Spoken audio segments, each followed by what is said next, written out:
Alrighty then guys, welcome back to the Cryptoverse with me, your host, Chris Coney. 3 news stories for you today, an update on Fidelity's Bitcoin situation. They held an event about mining, we'll get onto that. Some new comments from Warren Buffett on cryptocurrency, and his right-hand man, Charlie Munger, also have some things to say. And also, let's do a roundup and an update as to where Facebook are with their cryptocurrency of their own, Project Libra apparently. We'll get into that in just a mo. So check out the website, thecryptoverse.show. From there, you'll be able to support the show in all the various ways, get cryptocurrency rewards for watching the show, get rid of the ads, and get access to the private chat. Excellent stuff. Let's get into the first story, shall we? Bitcoin Fidelity. So CoinDesk reports on this news story. Bitcoin miners send a message at Fidelity. We run clean energy, not dirty coal. So Fidelity basically hosted an event at their Boston headquarters last Friday called the Fidelity Mining Summit. And they had a bunch of guest speakers who attempted to disprove the popular perception that copious amounts of electricity are required to secure the Bitcoin network. Now, Fidelity, they had like 300 people attend this event, which was interesting.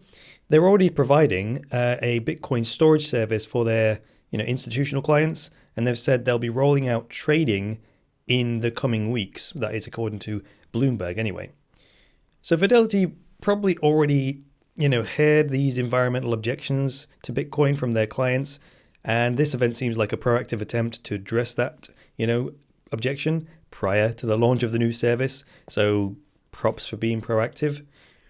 A couple of arguments that Bitcoin demand, for power, the objection or the argument for Bitcoin and its requirement for massive amounts of power, the reason that's a good thing is that it pushes the envelope for renewable energy methods, right?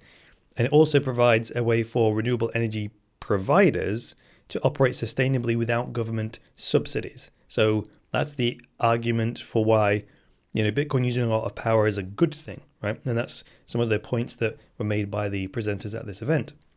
Now, that latter one about the government incentives, that's important because Western governments are already running deficits and may one day choose to cut green energy incentives simply because they can't afford to, since they have to pay ever-increasing interest on their debt. But fundamentally, Bitcoin miners want to avoid using fossil fuels anyway because they're simply too expensive. So that's that. Let's move on to the Warren Buffett, Charlie Munger situation. So we'll go to the Cointelegraph for this. You might have heard these two, I'm going to say Muppets, but I'm not calling them Muppets. You remember that meme that was going around about the Muppets in the theatre that are on the old grumpy men? They're kind of like, they've been likened to Warren Buffett and Charlie Munger, so I kind of find that funny.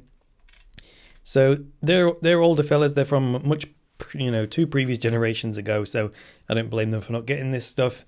But in any case, this headline is Charlie Munger, Bitcoin investors celebrate the life and work of Judas Iscariot. If you're collecting Warren Buffett and Charlie Munger quotes that relate to Bitcoin, then you're in luck today because we have some from both of them. So Charlie Munger is Warren Buffett's right-hand man, and they're both back in the news here. Charlie Munger apparently was invited to an event hosted by a digital currency investing group, which he did not attend, and he stated that investors in Bitcoin are celebrating the life and work of Judas. So if Judas betrayed Jesus and Bitcoin investors are Judas, well, that means Charlie Munger sees the traditional finance system as the gospel. And my question there is why would he use that metaphor specifically? Now, he could have used any linguistic concept or metaphor in the world, but instead he chose to reveal that he sees the fiat economy as holy. Very interesting. This reminds me actually of back in 2009, I think it was, when I've got an article here from Meredith's Business Insider from November of 2009, where Lloyd Blankfein said he was doing God's work. And he was the chief executive of Goldman Sachs at the time. So I wonder whether, at least for the time being, the financial elites have to toe this line about Bitcoin being a fraud and all this lot, because that's what their clients want to hear them say. Maybe when the legacy financial system embraces Bitcoin, maybe when Fidelity start trading it and everyone else starts trading it, maybe then their clients will actually want to hear positive things about it, and then Charlie Munger and Warren Buffett and all the rest of them will change their tune. So that was Charlie Munger. Warren Buffett, on the other hand, recently likened Bitcoin to a seashell that just sits there, he said. Now, when I hear statements like that, I almost lose the will to live, since It only takes a little bit of knowledge to disprove that kind of thing. Falsehoods are cheap and easy and they're free to create and spread, while the truth is very energy intensive and very slow. So that's why they say, like, a lie makes its way around the world twice before the truth has even got its shoes on. Now, the fundamental mistake that I think people make, like about Warren Buffett in particular, is they take his wealth and his success and as an investor, and they somehow map that over to his ability to understand new financial paradigms like network value. And that just doesn't translate. It doesn't necessarily map over at all.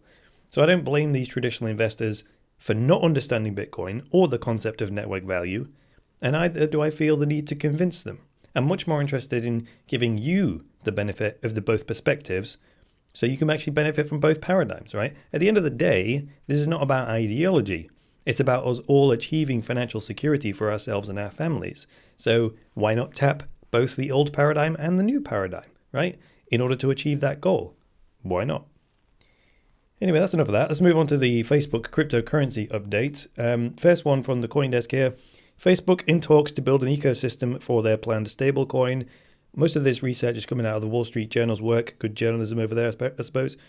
So apparently Project Libra is going to be a stablecoin that will allow Facebook users to spend money, with each other and also to spend online in e-commerce stores and the like.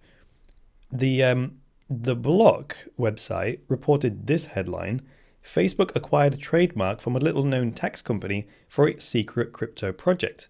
So basically, it looks like Facebook has paid this software company, which was called Libra, who had the trademark on the term Libra. So they've paid them. This software company has changed their name from Libra to Looker, so Facebook can then have the trademark that was already registered and perhaps use it for their new cryptocurrency. That's smart because the trademark process takes bloody ages. So why not find someone who already has an approved trademark and buy it? It's instantaneous. You don't have to wait for all the court proceedings and all that kind of stuff. So back to the actual project itself. While Facebook are talking to Visa and MasterCard, the word is that Facebook wants to eliminate that 2 to 3% fee that merchants are charged when they receive card payments. Further to that, it also creates this opportunity for Facebook to compensate its users whenever advertising appears, right? Users could then spend that money with an online retailer who accepts the Facebook coin, right? Now, doesn't that bit, the bit about rewarding users for ads, doesn't that sound like a rival for the Brave browser and the basic attention token, right?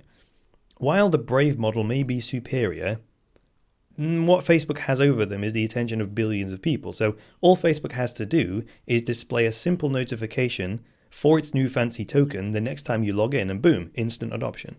So that's really the great big elephant in the room as far as this story goes. And since Facebook owns WhatsApp, no doubt at all, they will integrate this for mobile payments between individual users and merchants. What isn't clear yet is whether this is actually going to be a cryptocurrency as we know it. Is it going to be built on a distributed ledger? Is it going to be an open or closed network? Is it going to be built on a blockchain? If so, will it be a private chain or a public chain? Will Facebook launch their own chain called Facebook Chain? Will they adopt Stellar or build it on EOS? I don't know. We just don't know, do we? Like existing stablecoins, only people who bring money in and out of the system will have to provide identity documents, right? For Facebook users in the third world who don't have those documents, well, they can still handle the coins in the digital realm, just in the same way that any of us can handle true USD without the ID checks. It's only the people that take the dollars and deposit them with Trust Token and get the true USD tokens in the first place have to do that ID check thing, and then they can send them to anyone with an Ethereum wallet. So the same thing, I imagine, will happen with the Facebook stablecoin. In addition to that, Facebook are looking for like $1 billion of cash just to sit in a bank account to back, collateralize all these coins to make sure there's no, problems with volatility and so on.